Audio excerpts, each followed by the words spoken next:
which comes in the last parak of Sefer Mishlei, is not only an acrostic, that is, it follows the alphabet, but it is also a chiastic poem. The lines follow the alphabet, but they also match up in an ancient literary style that was common in the Near and Middle East of antiquity. This part is from Mommy. She would love this. All right, the Chachamim of the Talmud called this style Atbash. Aleph goes with Tav, Bet goes with Shin. Match the first line, that begins with the letter Aleph, with the last line that begins with a Tav. And then the second line, which is Bet, matches the second to the last line of the poem, which would begin with Shin. The Greeks called this style of writing chiasmus, in the shape of the letter X, or Xi, X. And there are two arms to the X, this way or this way. The poem is 1, 22, 2, 21, and it goes like that. That's what we're going to do. So the lineup is not always perfect. Sometimes two lines on one side will match one line on the other, as happens here in Eshet Chayil. And the center of the chiasmus, in this case the letter Lamed, which we're not going to get to, is the ultimate link to Megillat Ruth. But that's for another shiur, maybe some other time. Okay, so now look at your sheets. If you can. All right, it starts at Eshet Chayil. The title,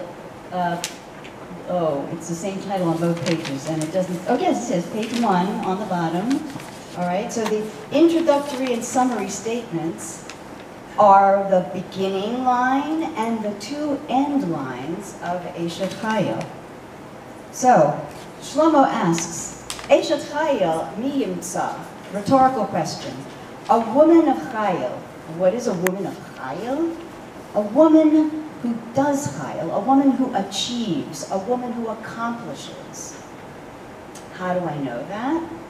I'm putting together, do you see how it's linked together? We have Eshet Chayil mi yimtza v'rachok mipnimi michra, and then there are two other lines that are clumped together with that. The line that begins sheker hachein, the line that begins Tinula mipri yadeha. What is her Chayil? That will be told to you in the matching lines. Her Chayil is the pri yadeha, ma'aseha. Her Chayil is what she does, what she accomplishes. And Shlomo says, I found her. And we all say the same thing. The Eshet Chayil is Susie. Rachok mipnimin michra. Michra. What she values is far more important than pnimin, rubies or trinkets. And what are these rubies or trinkets? Shlomo says, look at the second to the last line of my poem. Sheker hachein, hevel hayofi. Shchein, yofi. Those are trinkets. That's not important. Nothing's really more important than that. What is more important than that? Yirat Hashem. That's more important. Yirat Hashem is the important thing. And how does a woman show this Yirat Hashem? How does anybody show it? By validating and following his Torah and his mandate. The basis, the key of Torah is God's mandate to us to follow him in Mishpat and Tzedek, Chachma and Bina. This is Tzedek and Mishpat. That's what it's all about. And by doing that, we assume arevut for each other. That's Mommy. That's what she did. That was her whole life. She learned this arevut before she was even born, or when she was born, but she didn't know she was learning it from her name. But she learned it in spades from her mother, my Bubby, and her grandmother, my elder Bubby. So, putting all of those three psukim together, we understand who this Eshet Chayil is.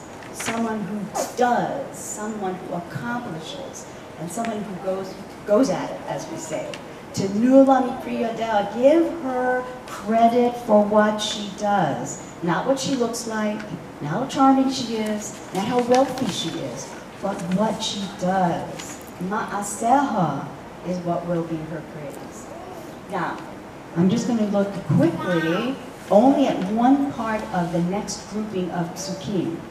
All right, Batach ba'ale ba'ala v'shalo lo yechsar, yimlatu tov v'lo ra, kol yemei chayeha. Something she did every day of her life. That's what she did. She did this chayil. She did work for everyone else. And that's why I want it written on her gravestone. Rabot banot asu chayil. Many women have tried, and many women have acted and done and volunteered and worked. Ba'at alit akulana. But you have risen above all of them. You have done so much more. You have given your whole life to this mission. You have to have a goal, as Yankee said. You have to have something that you put in front of you, and that's what you work for. That's what you did, and you were faithful to it all the days of your life. All right, don't worry, I'm not doing the whole thing. Don't get upset. Okay, next. This is important. Vata'as b'chefetz kapeha. That goes along with, well, let's identify it first. Ta'as b'chefetz kapeha. She identifies her goals, her chefetz, what she wants to accomplish. Vata'as, and she does it. That's what mommy did. She set goals, she knew what needed to be done, a task, and she did it. She just went right ahead and did it. She works with what she has. She worked with what she had, and she doesn't waste energy on bemoaning what she doesn't have. She works with the people she has, she works with their skills. She doesn't fetch, as was said, about what she doesn't have and what people can't do. What you have, let's work with it. That was mine. Now, I want to focus on Kamu baneha vayashruha. Her children validate her life. Yashruha, they confirm or validate her life by getting up. Me, my siblings, we have to get up and follow in her footsteps. We have to keep on supporting the work that she did for Amit. We have that obligation to carry on her legacy into the next generation. If we want her life to have counted for something, to be a zichron before Hashem, then we have to do something to show that she influenced us too. That's our job. But we know that she did make a difference, and she will continue to make a difference if we have learned from her to do, to asu chayil. A little bit more, just a little bit more. Sophia halichot beita, lechem atzlut lo tochel. That looking towards the future, she kept her eye on the prize. Another one of mommy's, miles, as they say. She stayed focused on what was important. She didn't get distracted by, as we say today, shiny objects. She stayed focused on what was important and didn't lose that focus ever. That's the Sophia Halichot Besa. She looked ahead. She could see where things needed to go. Not where we are, but where we need to be. Now, on a more personal note, Vatakam be'od laila. She both stayed up late at night, working on anything that was Mizrahi. In fact, we turned the word Mizrahi into a verb. What's mommy doing? She's Mizrahiing. She's on the phone, get off. We could never use the phone in our house. Growing up, no, don't call me at night. I can't. The phone is, mommy's on the phone. Mommy's Mizrahi. I leave her alone. She can't do that. The chicken Friday night my father named Mizrahi chicken because it was extra spicy, the way he liked it. Why, he explained, because Mommy would spice up the chicken, then she'd get a phone call, get distracted, come back and spice it up again, and then cook it. Mizrahi chicken, great recipe. And that's the way he liked it, so other people in the house didn't, but he did, and so we got used to Mizrahi chicken. V'takam ba'od laila also means she gets up while it's still dark. And she did. Every morning she got up with everything else she was doing. She made us fresh squeezed orange juice, freshly cooked eggs, and you must have toast, and it's not from a package, it comes from the bakery. This is the same woman who then drove us to school, and then went around and Mizrahi'd all day, and then picked us up from school, and came home and made supper, and then Mizrahi'd on into the night. This is V'takam ba'od laila, V'titinteru leveta, and she still managed to feed us. V'chok l'naroteha, that has several meanings. Chok is rules, laws. She gave order and commands to her women, to her Mizrahi women. Yes, as Artie said, she was tough. Yeah, she was tough, but she was good tough. She had tzedek and mishpat. There was the mishpat, there was also tzedek. So she stayed up into the night, she got up early while it was still dark to make us breakfast. And she gave chok l'naroteha. We are her na'arot, my sisters and I. She gave us the rules about how to do and how to be. This is what you do. This is what you do with your life. This is how you run your life. Piha patcha b'chochma, we've heard that too. V'torat chesed al lishona. She might have disagreed with the people on the board. She spoke her mind, but she didn't walk away. She stayed. She stayed the course. There will be differences of opinion. Mommy will tell you exactly what she thinks, but she won't stomp out. She will stay and work with whatever it is to get the job done, because the mission is always greater than the people who are there. The mission is that Sophia Halichot Beta. She was part of the solution, not part of the problem. And I have one more minute or so I can talk, I think. And that is on the second, that'll be on the second page? Yes. We can skip all that other stuff and go down to, on your second side, which is where we should be right now. Sorry. Too many pages. There we go. This is what I want.